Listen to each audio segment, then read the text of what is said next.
Delhi police ने किसानों को 26 जनवरी को होने वाली ट्रैक्टर परेड निकालने की इजाजत दे दी है, लेकिन कई शर्तें लगाई हैं। पुलिस ने कहा है कि किसान दिल्ली में घुस तो सकेंगे, लेकिन गणतंत्र दिवस परेड में बाधा नहीं डाल सकेंगे।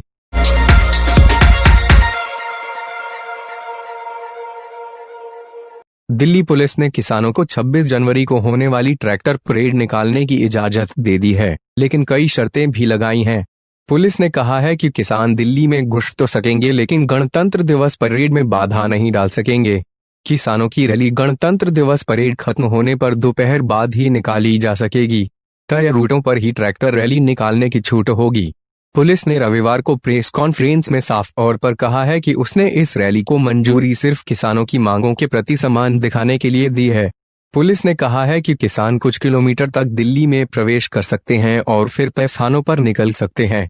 हालांकि भाग लेने वाले ट्रैक्टरों की संख्या अभी तय नहीं की गई है, लेकिन मार्ग को इस तरह से तय किया गया है कि ठीक से सुरक्षा प्रबंध किया जा सके।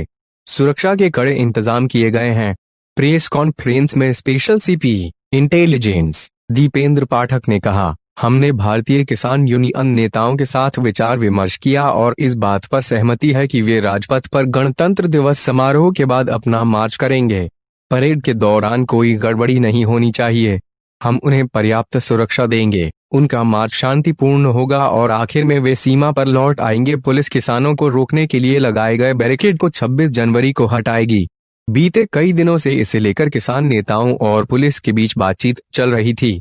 किसानों ने पुलिस से कहा है कि वे दिल्ली की बाहरी रिंग रोड पर ट्रैक्टर परेड निकालेंगे और गणतंत्र दिवस समारोह में किसी भी तरह की रुकावट पैदा नहीं करेंगे। किसान नेताओं ने कहा है कि उनकी यह परेड पूरी तरह शांतिपूर्ण रहेगी। संयुक्त किसान मोर्चा ने रविवार को कहा कि झांकी के साथ केवल ट्रैक्टर और ट्रॉलियों को मार्च में अनुमति दी जाएगी। किसी को भी हथियार नहीं रखना चाहिए, लाठियां भी नहीं। एक ट्रैक्टर पर अधिकतम 5 लोग सवार हो सकते हैं। कोई भी ट्रैक्टर के बोनट, बम्पर या छत पर नहीं चढ़ेगा। इससे पहले शनिवार को भी किसान संयुक्त मोर्चा की ओर से कहा गया कि परेड में शामिल ट्रैक्टर्स पर भारत का तिरंगा और किसानों की यूनियनों के झंडे लगे होंगे। किसी भी राजनीतिक दल के झंडे लगाने की अनुमति नहीं होगी। परेड में इस आंदोलन में शहीद हुए लोगों के परिवार के सदस्य, सेना में रह चुके अफसर और नामी खिलाड़ी भी शामिल होंगे। दिल्ली पुलिस ने किसान ट्रैक्टर परेड पर रोक लगाने की मांग की थी।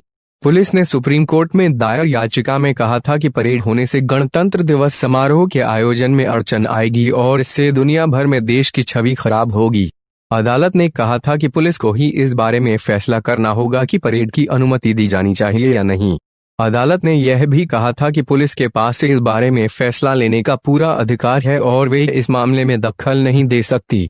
कृषि कानूनों को लेकर जारी गतिरोध के बीच किसानों और सरकार के बीच शुक्रवार को हुई 11वें दौर की बैठक भी बेनतीजा जा रही। बैठक के बाद किसान नेता बलवीर सिंह राजेवाल ने कहा कि सरकार ने किसानों के सामने एक बार फिर पुराना प्रस्ताव रखा, लेकिन किसानों ने इसे मानने से इनकार कर दिया। अगली बैठक के लिए कोई तारीख भी तय नहीं की गई है।